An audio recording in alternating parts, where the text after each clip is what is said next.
Hello, I'm Mario Toneguzzi, Managing Editor of Canada's Entrepreneur. Joining me today on this episode of Taking Care of Business is Claudia Hepburn, who is CEO of Windmill Microlending. Thanks for joining us, Claudia.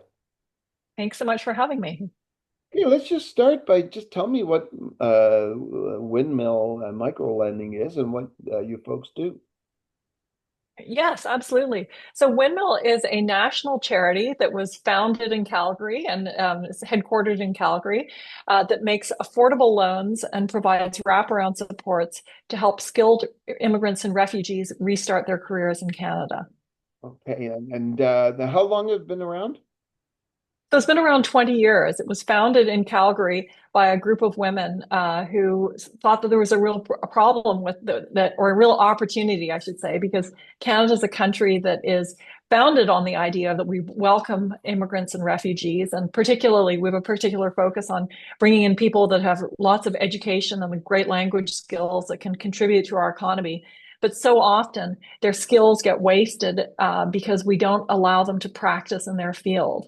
So, when engineers and doctors and nurses and lawyers come to this Canada with those skills, it's unfortunate that they wind up working driving Ubers or working as security guards or nannies or PSWs.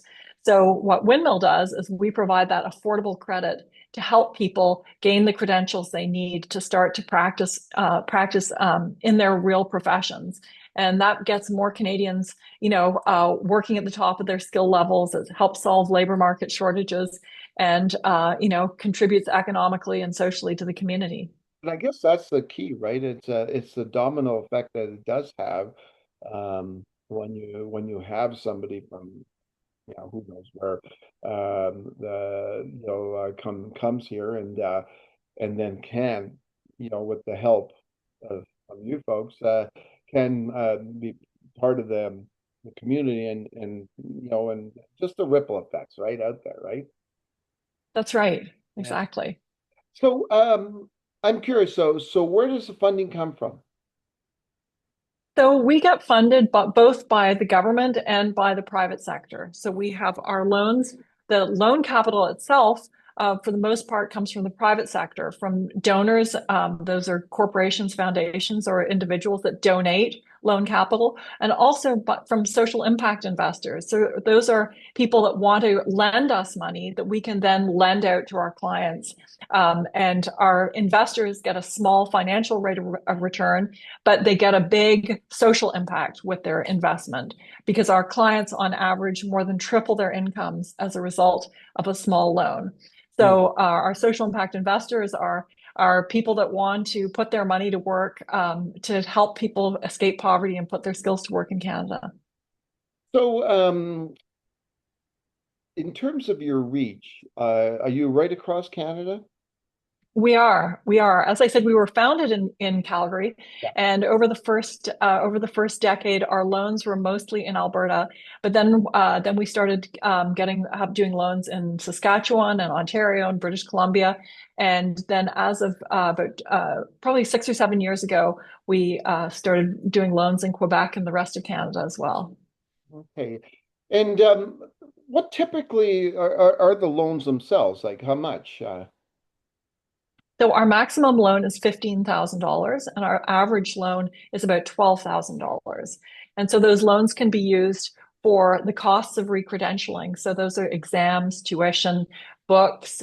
We also encourage people if we know that they're going to be challenging a particularly tough exam, they may need to take a little bit of time off from their survival job in order to study full time. So we will cover the cost of childcare expenses or the cost of living expenses for a short period of time, whatever the costs are that are going to prevent people from putting their skills to work fully and getting the kinds of job that they want, are things that we will help cover.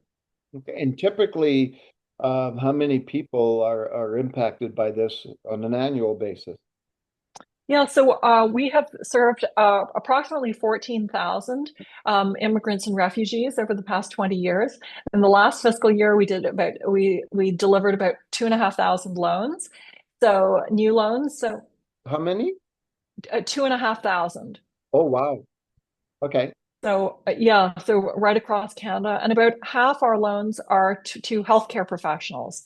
So Oh, that's doctors, nurses, dentists, pharmacists, medical laboratory technologists, all skills that are in very short supply, where there are, where the economy really needs a lot more of those professionals.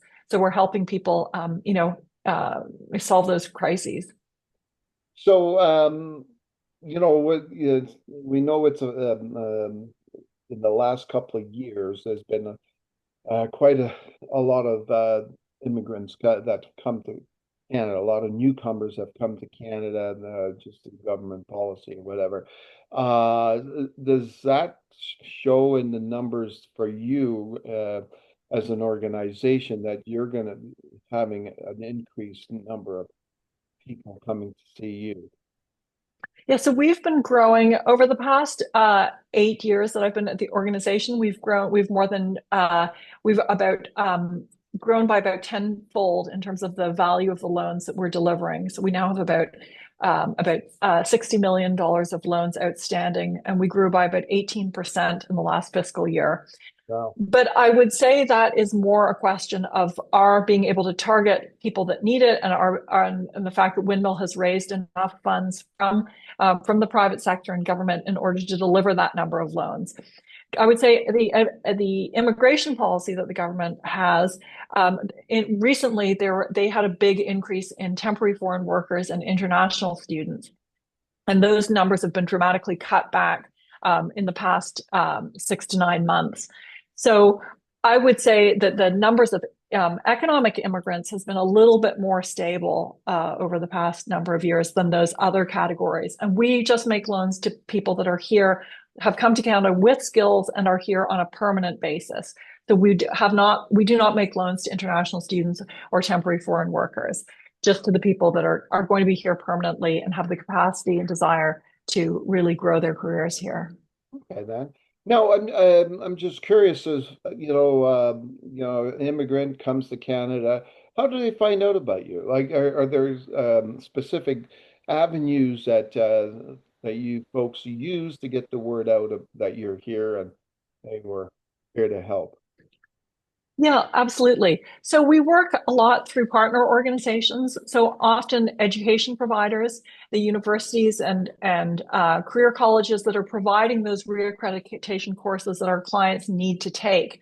So they have a vested interest in having their tuition paid and getting clients through. Regulatory bodies and immigrant sector organizations also spread the word about Windmill. And Windmill has our own digital marketing strategy where we try and reach people online who might need our loans. And then the last category are our clients themselves. So we get between 20 and 30% of our clients each year come from word of mouth from other clients who have heard about us.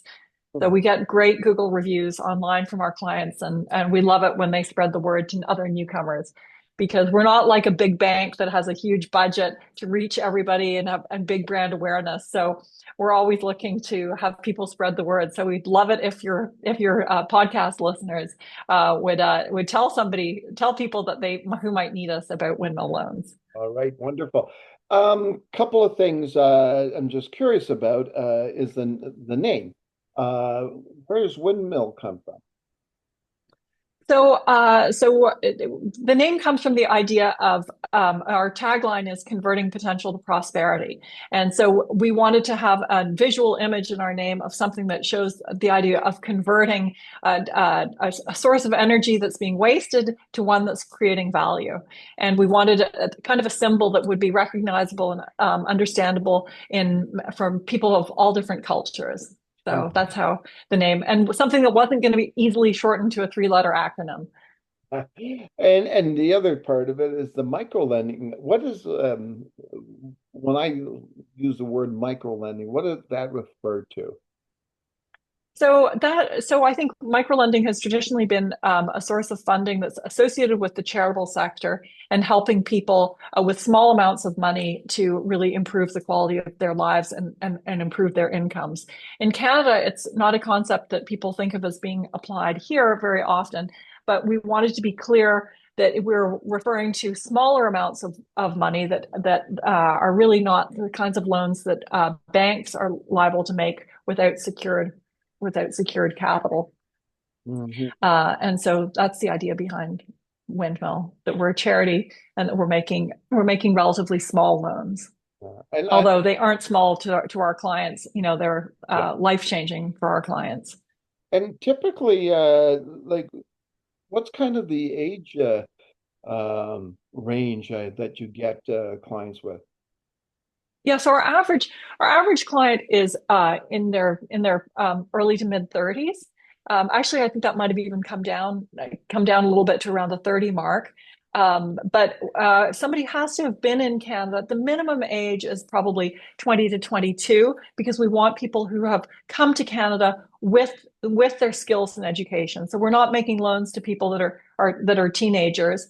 So they have to have come to Canada as an adult and then want to convert their career. And we're obviously looking for younger adults who have a longer career trajectory in front of them that are going to be able to create the most value for themselves, their families, and their communities with these loans. Okay, excellent. Is there anything else, Claudia, you want to mention that I didn't ask you about? I'm not sure if I mentioned, but that really the impact to our clients is that they double or triple, or sometimes even more than that, their incomes as a result of these loans, and that PwC did a study and showing the massive increase in taxes paid by clients into the government as a result of getting a windmill loan. So it's I just think it's interesting to think that this is a form of charity that isn't just benefiting the individual; it's providing a hand up, not a hand out, and the one that is creating economic prosperity for all Canadians. Excellent. Well, thanks so much, Claudia, for joining us today. Thank you very much for having me. Okay, that was Claudia Hepburn, who is CEO of Windmill Microlending. I'm Mario Toneguzzi, Managing Editor of Canada's Podcast. I'm sorry, Canada's Entrepreneur. We used to be Canada's Podcast. Thanks for joining us today.